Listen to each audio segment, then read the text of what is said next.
Salam saudara-saudara para pejuang iman, kita bersyukur akan kasih Tuhan di dalam hidup kita sehingga kita bisa berjumpa kembali. Saudara-saudara yang dikasihi Tuhan Yesus, renungan kita hari ini adalah iman dan ketakutan. Pada waktu itu Yesus sedang tidur di buritan di sebuah tilam. Maka murid-muridnya membangunkan dia dan berkata kepadanya, "Guru, engkau tidak peduli kalau kita binasa." Ia pun bangun menghardik angin itu dan berkata kepada danau itu, "Diam, tenanglah." Lalu angin itu reda dan danau itu menjadi teduh sekali. Lalu ia berkata kepada mereka, "Mengapa kamu begitu takut? Mengapa kamu tidak percaya?" Markus 4 ayat 38-40. Saudara-saudara yang dikasihi oleh Tuhan Yesus, seringkali kondisi rohani kita yang sebenarnya justru akan nampak saat badai itu datang. Pada saat itu Yesus ada di dalam perahu, tetapi tetap saja murid-murid pada ketakutan akan kehilangan nyawa mereka. Dengan keras Yesus mengecam ketakutan dan juga ketidakpercayaan mereka. Sehingga dapat dikatakan bahwa yang kita butuhkan sebenarnya bukanlah supaya badai itu segera berakhir, melainkan kita dibebaskan dari rasa takut dan supaya kita memiliki iman di dalam Dia ketika badai kehidupan bergelora dalam kehidupan kita. Pada salah satu seminar berdiri teguh di tengah badai, salah satu peserta berkata, "Terima kasih karena telah mengajar bagaimana kami dapat tetap berdiri teguh.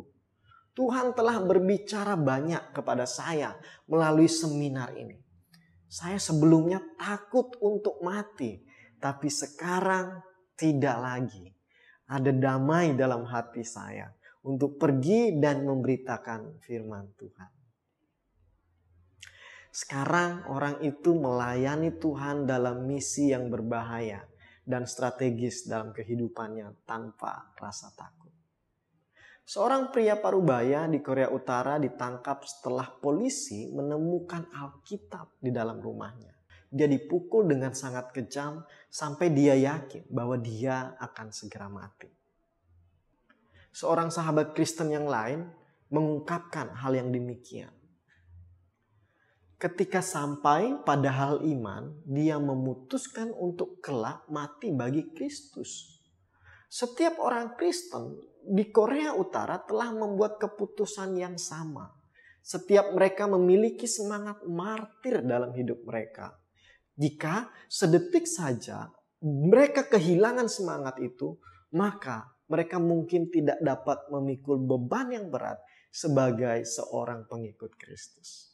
Rekan kami, Hector Tames, mengatakan bahwa pemahaman ini sangat jelas terlihat di dalam kehidupan orang percaya yang hidup di zona perang di Amerika Latin.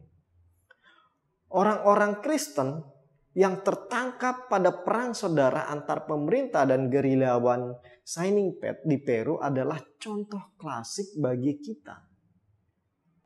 Beginilah cara Hector mengekspresikan komitmen mereka. Mereka tahu betul kalau mereka akan dibunuh.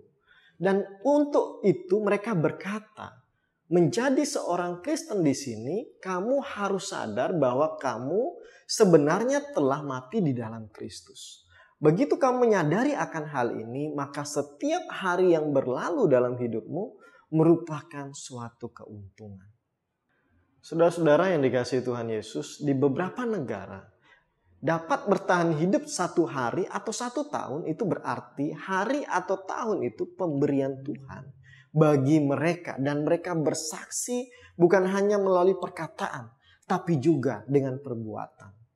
Ketakutan tidak seharusnya menguasai hidup mereka, menguasai hidup kita, menguasai hidup saudara. Kristus yang haruslah menguasai hidup kita semua. Amin buat firman Tuhan. Mari kita berdoa. Bapa di surga, biarlah kehidupan kami terus berpaut kepada Engkau sebagai Tuhan Juru Selamat dan juga penolong kami. Biarlah kami mampu kuat menghadapi badai kehidupan di dunia ini. Bahkan ketika kami menyaksikan iman kami. Terima kasih Tuhan. Di dalam nama Tuhan Yesus kami berdoa. Amin.